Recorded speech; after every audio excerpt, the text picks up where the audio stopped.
निम्नलिखित हार्मोन में किसमें आयोडीन होता है? किसमें होता है साथियों? ये होता है थायरॉक्सिन में। किसमें होता है?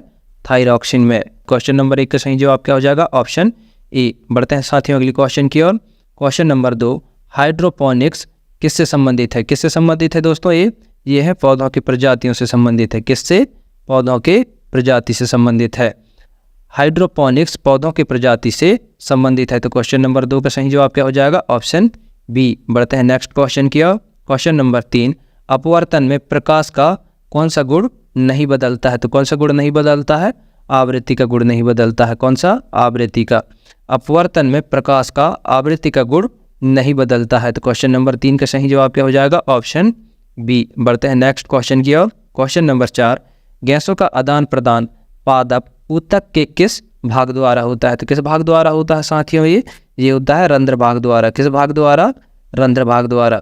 गैसों का आदान प्रदान पादप ऊतक के रंध्र भाग द्वारा होता है। तो क्वेश्चन नंबर 4 का सही जवाब क्या हो जाएगा? Option B. बढ़ते हैं नेक्स्ट क्वेश्चन की ओर। क्वेश्चन नंबर 5, गोली चलने पर बंदूक पलट जाती है। यह न्यूटन का अच्छा उदाहरण है। तो कौन सा उदाहरण है? यह न्यूटन का तीसरा उदाहरण है। कौन सा? तीसरा। गोली चलने पर बंदूक पलट जाती है, यह न्यूटन का तीसरा उदाहरण है। तो क्वेश्चन नंबर 3 का सही जवाब क्या हो जाएगा? Option C. बढ़ते हैं अगली क्वेश्चन की ओर। क्वेश्चन नंबर 6, एक हाइड्रोकार्बन जिसमें 2 कार्बन परमाणु द्वंद्वी से जुड़ते हैं उसे क्या कहा जाता है? तो उसको क्या कहा जाता है साथियों? उसको कहा जाता है अल्कलीन। क्या कहा जाता है? अल्कलीन। एक हाइड्रोकार्बन जिसमें 2 कार्बन परमाणु द्वंद्वी जुड़ते हैं उसे अल्कलीन कहा जाता है। तो क्वेश्चन नंबर 6 का सही जवाब क्या हो जाएगा? Option B. बढ़ते हैं अगली क्वेश्चन की ओर। क्वेश्चन नंबर 7, निम्नलिखित में से सबसे भारी धातु कौन सी है? तो कौन सा है ये होता है साथियों प्लेटिनियम। क्या होता है? प्लेटिनम। क्या होता है? प्लेटिनियम।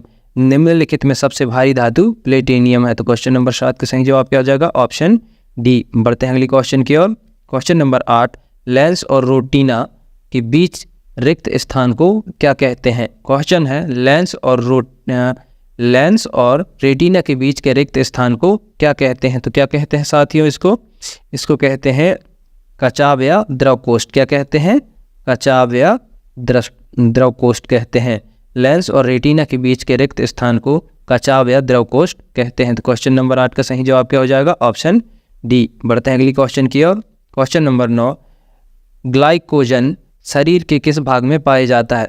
ग्लाइकोजन शरीर के किस भाग में पाया जाता है? तो किस भाग में पाया जाता है? ये यकृत में पाया जाता है। कहाँ पाया जाता है साथियों? ये यकृत में।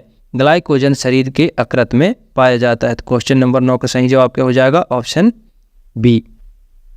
बढ़ते हैं नेक्स्ट क्वेश्चन की ओर। क्वेश्चन नंबर 10, निम्नलिखित में से कौन सा नियम इस कथन को वैध ठहराता है कि द्रव्य का न तो सृजन किया जा सकता है और न ही विनाश किया जाता है? तो ये कौन सा कथन ठहराता है साथियों? ये ठहराता है प्रमस्तिष्क। कौन सा? प्रमस्तिष्क। इनमें से प्रमस्तिष्क नियम इस कथन को वैध ठहराता है कि द्रव का न तो सृजन किया जा सकता है और न ही विनाश किया जाता है। तो क्वेश्चन नंबर 10 का सही जवाब क्या हो जाएगा? Option B. बढ़ते हैं नेक्स्ट क्वेश्चन की ओर। क्वेश्चन नंबर 11, रॉकेट किसके सिद्धांत पर कार्य करता है? तो किसके सिद्धांत पर कार्य करता है साथियों? ये करता है संवेग संरक्षण पर। किसके सिद्धांत पर? संवेग संरक्षण के सिद्धांत पर। रॉकेट संवेग संरक्षण के सिद्धांत पर कार्य करता है। तो क्वेश्चन नंबर 11 का सही जवाब क्या हो जाएगा? Option D. बढ़ते हैं नेक्स्ट क्वेश्चन की ओर। क्वेश्चन नंबर 12, कौन सा बल है जिसके कारण पिंड धरती के केंद्र की ओर खींचा चला जाता है? तो कौन सा बल है? ये गुरुत्वाकर्षण बल। गुरुत्वाकर्षण बल है जिसके कारण पिंड धरती के केंद्र की ओर खींचा चला जाता है। तो क्वेश्चन नंबर 12 का सही जवाब क्या हो जाएगा? Option C. बढ़ते हैं अगली क्वेश्चन की ओर। क्वेश्चन नंबर 13, सेकंड पेंडुलम का आवर्तकाल क्या होता है? क्या होता है साथियों? ये होता है 2 सेकंड। क्या होता है? 2 सेकंड। सेकंड पेंडुलम का आवर्तकाल 2 सेकंड होता है। तो क्वेश्चन नंबर 13 का सही जवाब क्या हो जाएगा? Option B. बढ़ते हैं अगली क्वेश्चन की ओर। क्वेश्चन नंबर 14, सौरमंडल का जन्मदाता किसे कहा जाता है? सौरमंडल का जन्मदाता किसे कहा जाता है? तो ये कहा जाता है सूर्य को कहा जाता है। तो क्वेश्चन नंबर 14 का सही जवाब क्या है? Option A. बढ़ते हैं अगली क्वेश्चन की ओर। क्वेश्चन नंबर 15, मूत्र का पीएच मान कितना होता है? मूत्र का पीएच मान कितना होता है? तो ये होता है 6। साथियों मूत्र का पीएच मान 6 होता है। तो क्वेश्चन नंबर 15 का सही जवाब है ऑप्शन ए। बढ़ते हैं अगली क्वेश्चन की ओर। क्वेश्चन नंबर 16, सोने के आभूषण बनने के लिए किस धातु का प्रयोग किया जाता है? तो किस धातु का प्रयोग किया जाता है? ये तांबा का किया जाता है। सोने के आभूषण बनाने के लिए तांबा का प्रयोग किया जाता है। तो क्वेश्चन नंबर 16 का सही जवाब क्या हो जाएगा? Option B. बढ़ते हैं अगली क्वेश्चन की ओर। क्वेश्चन नंबर 17, दूध के दही जमने का क्या कारण है? तो क्या कारण है साथियों? ये है लैक्टोबैसिल्स। क्या कारण है? लैक्टोबैसिल्स के कारण दूध से दही जमता है। तो क्वेश्चन नंबर 17 का सही जवाब क्या हो जाएगा? Option C. बढ़ते हैं नेक्स्ट क्वेश्चन की ओर। क्वेश्चन नंबर 18, गोइटर किसकी कमी के कारण होता है? तो किसकी कमी के कारण होता है साथियों? ये होता है आयोडीन की कमी के कारण होता है। आयोडीन की कमी के कारण गोइटर होता है। तो क्वेश्चन नंबर 18 का सही जवाब क्या है? Option C. बढ़ते हैं साथियों अगले क्वेश्चन की ओर। Question number 19, question number 19, joule kilogram इनमें से किस भौतिक राशि का एसआई मात्रक है? जूल किलोग्राम इनमें से किस भौतिक राशि का एसआई मात्रक है? तो किसका है साथियों? तो ये है अंतर्निहित ऊष्मा। किसका? अंतर्निहित ऊष्मा का। जूल किलोग्राम अंतर्निहित ऊष्मा का भौतिक राशि का एसआई मात्रक है। तो क्वेश्चन नंबर 19 का सही जवाब क्या हो जाएगा? Option C. बढ़ते हैं नेक्स्ट क्वेश्चन की ओर। क्वेश्चन नंबर 20, नींबू का खट्टा स्वाद निम्नलिखित में से किसकी उपस्थिति के कारण होता है? तो किसकी उपस्थिति के कारण होता है? ये सिट्रिक एसिड की उपस्थिति के कारण होता है। किसके? सिट्रिक एसिड के कारण। नींबू का खट्टा स्वाद सिट्रिक एसिड के उपस्थिति के कारण होता है। तो क्वेश्चन नंबर 20 का सही जवाब है ऑप्शन ए। बढ़ते हैं अगली क्वेश्चन की ओर।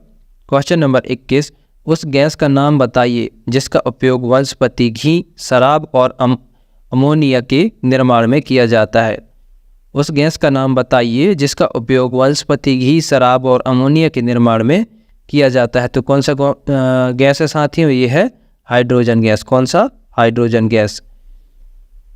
क्वेश्चन नंबर 21 का सही जवाब क्या हो जाएगा? Option A. बढ़ते हैं अगली क्वेश्चन की ओर। क्वेश्चन नंबर 22, उस गैस का नाम बताइए जो चीनी के कीवन में प्रयोग होती है। तो कौन सा गैस है ये? Carbon dioxide. कौन सा गैस है? Carbon dioxide. तो क्वेश्चन नंबर 22 का सही जवाब ऑप्शन डी। बढ़ते हैं अगली क्वेश्चन की ओर। क्वेश्चन नंबर 23, परिस्थितिकी तंत्र या परितंत्र शब्द का प्रयोग सर्वप्रथम किस वैज्ञानिक ने किया था? परिस्थितिक तंत्र या परितंत्र शब्द का प्रयोग सर्वप्रथम किस वैज्ञानिक ने किया था? तो साथियों आप कमेंट में बताइए कौन से वैज्ञानिक ने किया था या किस वैज्ञानिक ने किया था? तो किस वैज्ञानिक ने किया? टेंसले ने किया था। परिस्थितिक तंत्र या परितंत्र शब्द का प्रयोग सर्वप्रथम टेंसले ने किया था। तो क्वेश्चन नंबर 23 का सही जवाब है ऑप्शन सी। बढ़ते हैं नेक्स्ट क्वेश्चन की ओर। क्वेश्चन नंबर 24, चांदी के आभूषणों का लंबे समय बाद काला पड़ जाना कौन सी प्रक्रिया है? तो कौन सी प्रक्रिया है? तो ये है ऑक्सीकरण एवं रासायनिक प्रक्रिया। कौन सा? ऑक्सीकरण एवं रासायनिक प्रक्रिया। चांदी के आभूषण लंबे समय बाद काला पड़ जाना ऑक्सीकरण एवं रासायनिक प्रक्रिया है। तो क्वेश्चन नंबर 24 का सही जवाब क्या हो जाएगा? Option C. बढ़ते हैं अगली क्वेश्चन की ओर। अगला क्वेश्चन है साथियों, पृथ्वी पर सबसे बड़ा और सफलतम जीवों का वर्ग कौन सा है? क्वेश्चन है पृथ्वी पर सबसे बड़ा और सफलतम जीवों का वर्ग कौन सा है? तो कौन सा है साथियों? ये है आर्थ्रोपोडेज। क्या है? आर्थ्रोपोडेज। पृथ्वी पर सबसे बड़ा और सफलतम जीवों का वर्ग आर्थ्रोपोडेज है। तो क्वेश्चन नंबर 25 का सही जवाब क्या हो जाएगा? Option B. दोस्तों आज की वीडियो को यहीं समाप्त करते हैं। साथ ही वीडियो पसंद आए तो वीडियो को लाइक, कमेंट, शेयर करें और चैनल में नया है तो चैनल को सब्सक्राइब करना ना भूलें। मिलते हैं दोस्तों एक नई वीडियो के साथ, तब तक के लिए जय हिंद, जय भारत, वंदे मातरम।